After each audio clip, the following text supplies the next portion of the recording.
Okay, very good morning guys. It's Monday the 3rd of April, so the commencement of the first kind of trading day, if you like, of Q2. So we'll have a bit of a recap over last month and also the end of the first quarter. And then looking at the charts this morning, we'll have a talk through some of the weekend's press, which overall has been relatively quiet. There's no real one big headline to really drive things, but there's certainly a bit of a pickup in a certain topics like the French elections, which no doubt that we're now in April will only intensify in the weeks ahead of that first round vote at the end of the month, and then the accompanying second vote at the beginning of May. And then other things that you have this week, such as Trump meeting with Chinese officials as well. That's going to kind of bookend the second half of this week, and those conversations will obviously be important for financial markets, just given the importance of that relationship. So first off, just having a look at things at the moment, and in terms of Asia, it wasn't a particularly busy session. In terms of the mainland, I believe it was a market holiday, a bank holiday in China, but you did have some Chinese data come out, which was the release of the manufacturing numbers. So remember, in China you have the two readings, the kind of government reading and then the third-party Caixin manufacturing PMI, of which, as you can see here from the historicals, is keeping pace, so to speak, so above the key 50 expansionary level.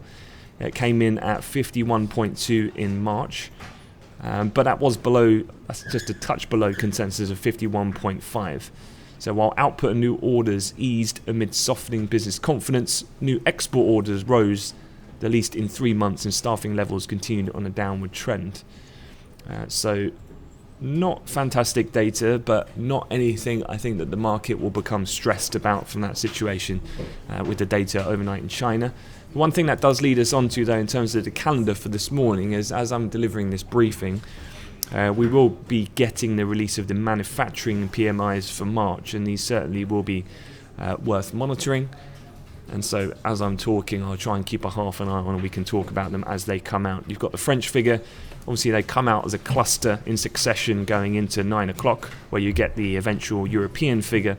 But most importantly, you've got the French number coming up at 10 to 9, and then the German number at 8:55 this morning. And it'll be followed by the UK reading at 9:30. So very much today is a manufacturing focus. So through the various continents, with the US at 3 o'clock for ISM manufacturing, will be alongside construction spending. So that's kind of how the land lies for today's session. In terms of the sentiment, though, for this morning, relative risk on. You can see here in the center left chart, the DAX future up on the front foot, positive territory this morning. Currency wise, pretty flat overall, roughly unchanged in cable, slightly lower in euro dollar. Not really a great deal of movement seen thus far in the FX markets. Likewise in fixed income futures, the 10-year pretty flat. If I just quickly change over to the Bund, it's seen pretty quiet as well, just minor positive around 15 ticks or so at present. Crude oil as well, largely unchanged, up just above the $50 handle. Trading at 74 last, if I'm looking, that's 50.74 on a daily continuation. We'll have a look at oil as well in more detail shortly. So, first of all, let's just take a look at how last month finished, because then it kind of paints a better scene for what we're looking out for as we go into April and the various events coming up. And this is Deutsche Bank's total return performance of major global financial assets in the period of March of 2017, and this is in dollar terms. So looking at the left, as you can see here, the best performing over the month, and then the worst performing on the far right. So the best being the IBEX 35, so the Spanish stock index, closely followed by the FTSE MIB, is the Italians, then Portugal. So at the moment, if you were to look at March on its own, the southern European states having an awesome performance. You know, we're looking at gains of near 10% in terms of the Spanish stock index. You could say that they're at the moment, in comparative to the quite arguably overvalued US equity market, maybe there's some value in southern European equities, given how beaten down that they were for such a long period of time. You also had that Italian banking crisis, momentarily, albeit at around Q4 of last year. And so it seems that investors are turning to, as European economic data is improving, turning to these European equity markets as a solid place to park their cash at the moment. Elsewhere, given some of the movement in the pound, the FTSE 100 still managing to just eke out a slight positive performance. Some of the emerging market, so the MSCI is kind of the broader global composite index, the EM emerging market version of that equity benchmark, also having around a 3% gain, as we've seen some general broad stabilization in Chinese economic data. On the other side though, if we start going all the way over to the far right, you can see that it's predominantly equities that are starting to see a little bit of pressure, but this is after a phenomenally really strong beginning of 2017, so maybe just a bit of profit taking on those moves. In particular, you can see Brent and WTI crude futures were in fact the worst performing. Actually, if we just have a look at crude, so looking at my chart at the moment, this is a daily continuation chart, and really it was very early in March when we had that big fall. If I just highlight it here, that was really the focus on the US output situation, and really it was full head of steam in turning operational rigs back online. I believe that it was up again on Friday's Baker Hughes US rig count. So US output continues to increase apace, and so at the same time of people questioning whether or not OPEC have the appetite to continue to step into the market to prop up the price. And we saw that dramatic collapse at the beginning of March, where we fell from really, if you're looking at the 1st of March, we were above a 54 handle at the high print. We went all the way down to 47 before then recovering late month on then more noises, if you like, from the Kuwaitis, several of the other OPEC nations all saying that actually I think that we should start talking about a cut beyond the current end date of June in the summer. Whether or not that will be the case, obviously something to look out for this month will be any further commentary around the likes of Russia, as well as continuing to monitor that situation on how quickly does US output continue to rise. But what I would say is that going into the next quarter, the next scheduled OPEC meeting, I believe, is at the end of May. And so into that meeting, I would expect possibly a pickup in volatility around OPEC commentary, which will then translate into more volatile price movement for the crude contracts. So not so much maybe in April, so to speak, but certainly as we go into May, I'd expect that to become a more in focus product. Okay, quick look then at some of the weekend headlines, and certainly one of the things that I noticed was an increase in the volume of headlines surrounding the French election. And I can assure you this is only just the beginning. This is going to get a lot more busy on this regard in the weeks ahead. And so one of the there's a couple of interesting angles that I've seen over the weekend, and one was this.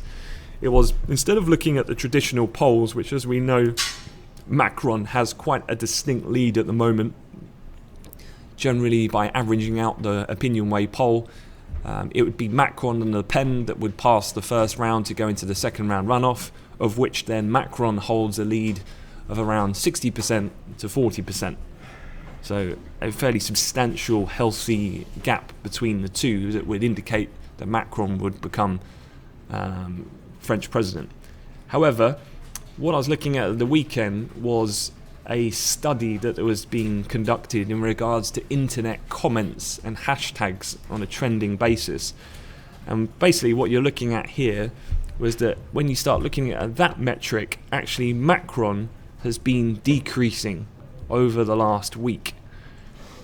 Much like the polls, Le Pen seems to be the most kind of consistent pattern, if you like. But Fillon has also managed to remain pretty steady, whilst Macron has tailed off slightly. So if you were trying to measure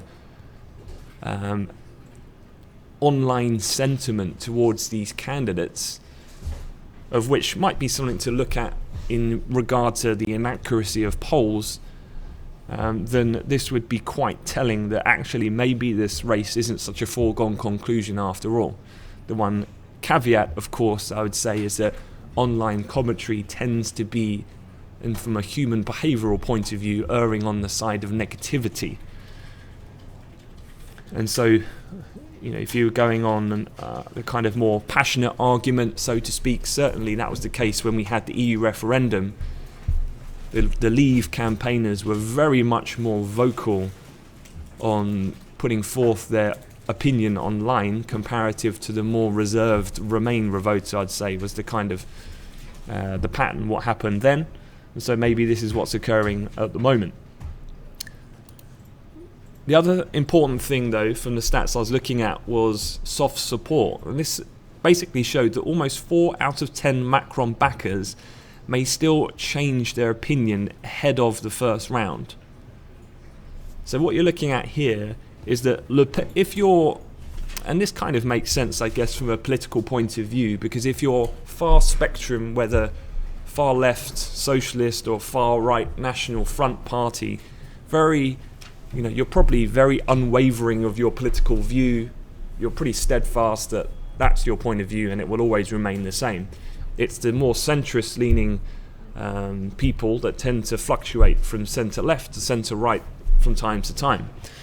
And obviously this is kind of to the detriment of being a centrist candidate, of which Macron is that actually almost half of the people who are currently supporting Macron or saying they'd vote for him are still have the propensity, or may do, to flip to another party.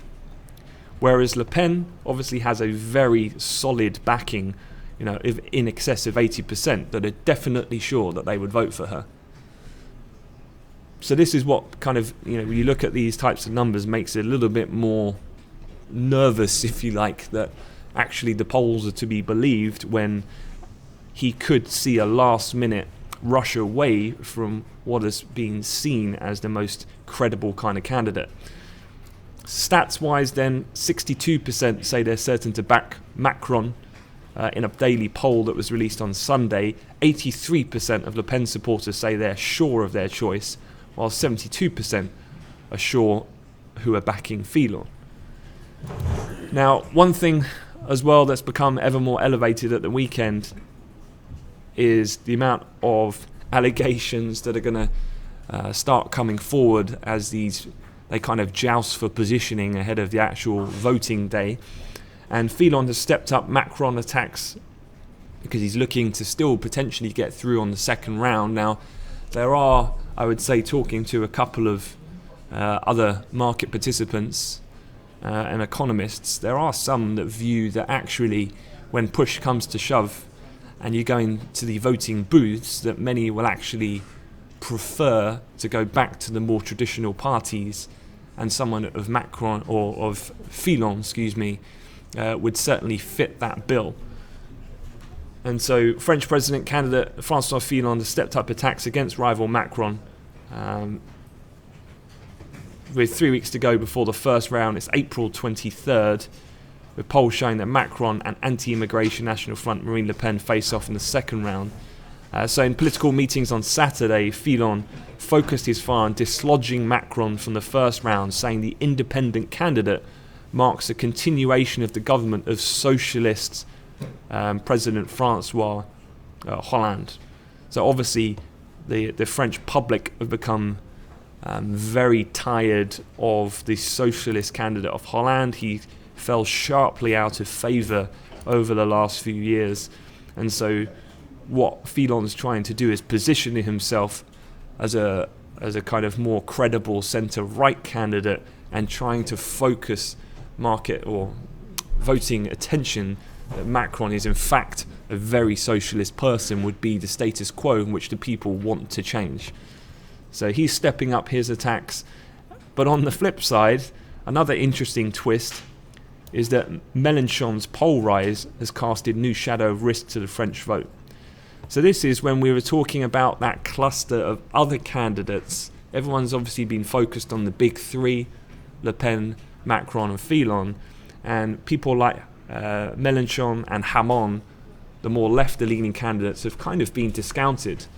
But actually what's happening here is that the French left-wing candidate Jean-Luc Mélenchon's creeping gains in the polls is adding a new layer of risk, as he's come up, who was a distant fifth in polls only a couple of weeks ago, is now within touching distance of actually Francois Fillon, who is currently in third place. So on Friday, Mélenchon would get 16% of the first round vote, just shy of Fillon's 17%. The other thing that's been going on here is that the other candidate, Hamon, has repeatedly called on Mélenchon to join forces. So if they could join forces, then they can take both voting kind of numbers, plug them together to have a credible argument to then potentially get into a second round runoff. That would only probably increase the likelihood of a Le Pen win, I'd say, in that situation. So certainly some very interesting developments ongoing in France.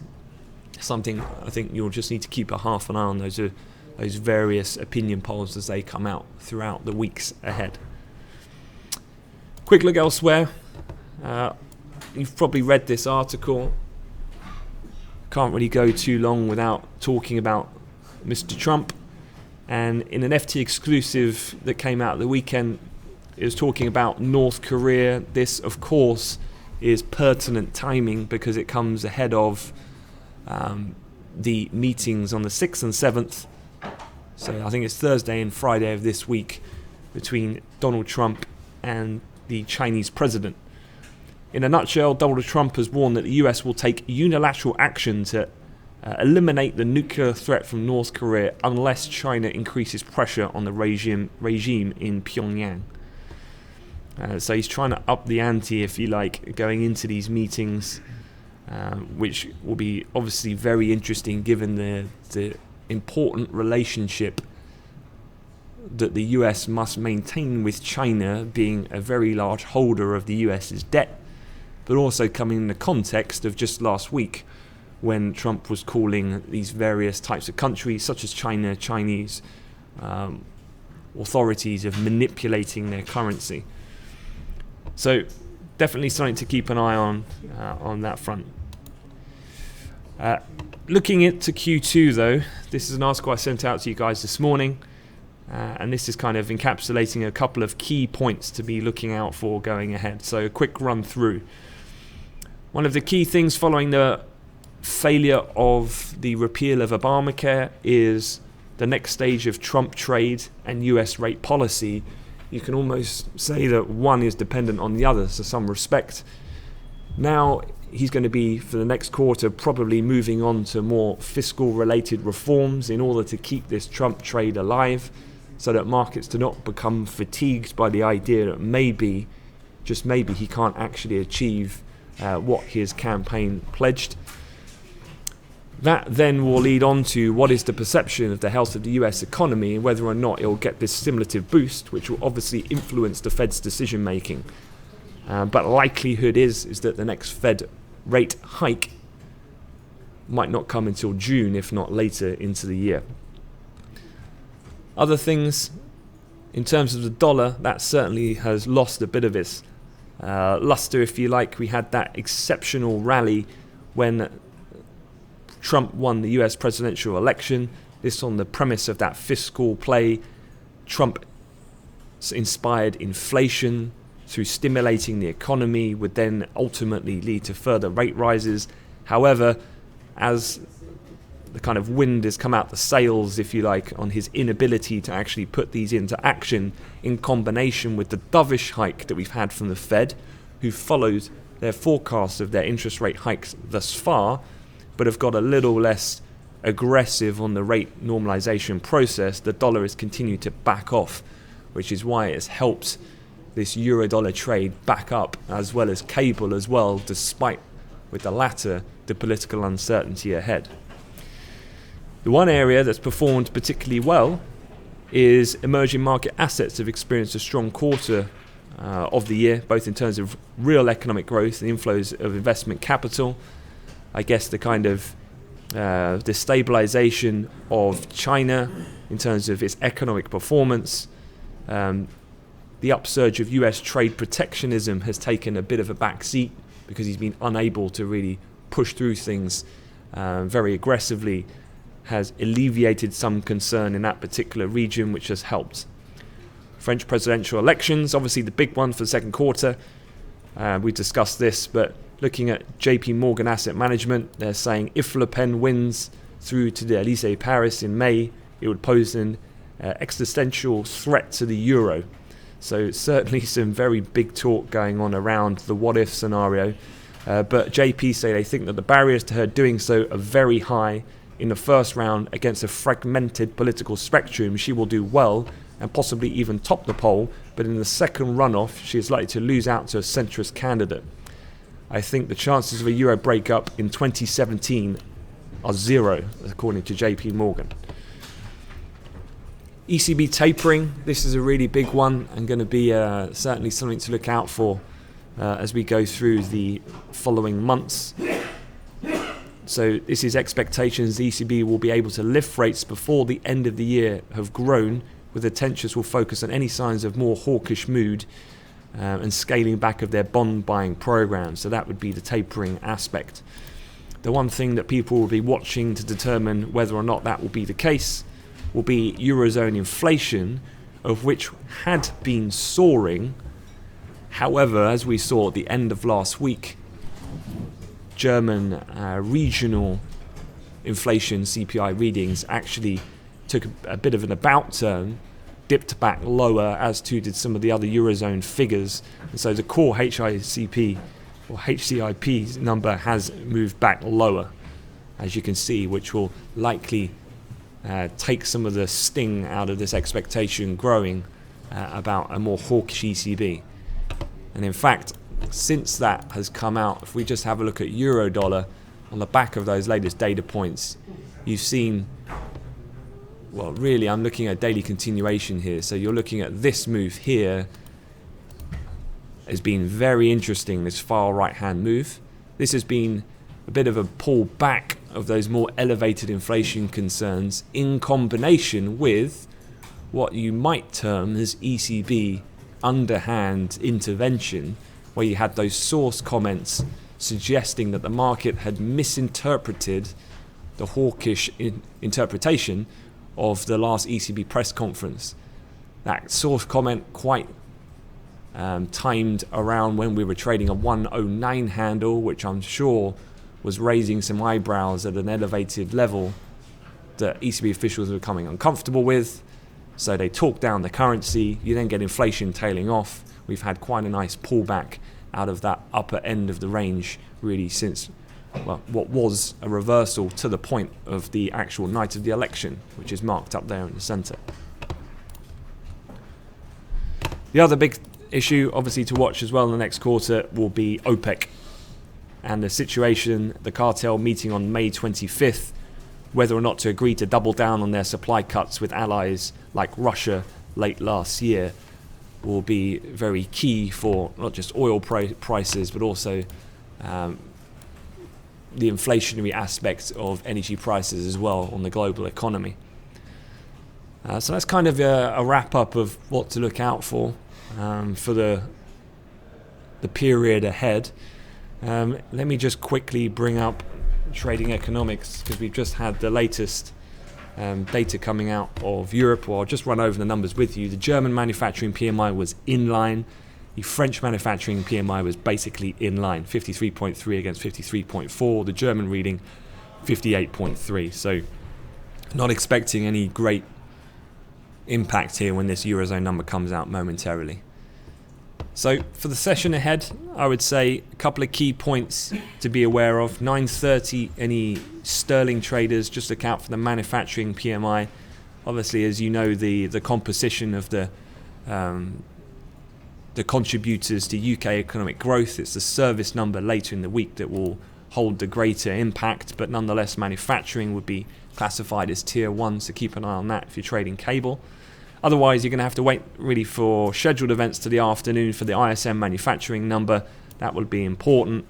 And then you've got the likes of the construction spending Dudley, Harker and Lacker. Only really Dudley is the one to be concerned about who's speaking during our trading hours, who is a voter, senior on the actual governing board, and that'll be at 3:30. Okay guys, going to wrap it up there. 9 o'clock now in the morning. So any questions as per usual, please feel free to just fire them into the chat room. We can talk things over. Otherwise, enjoy your trading day ahead. Thank you.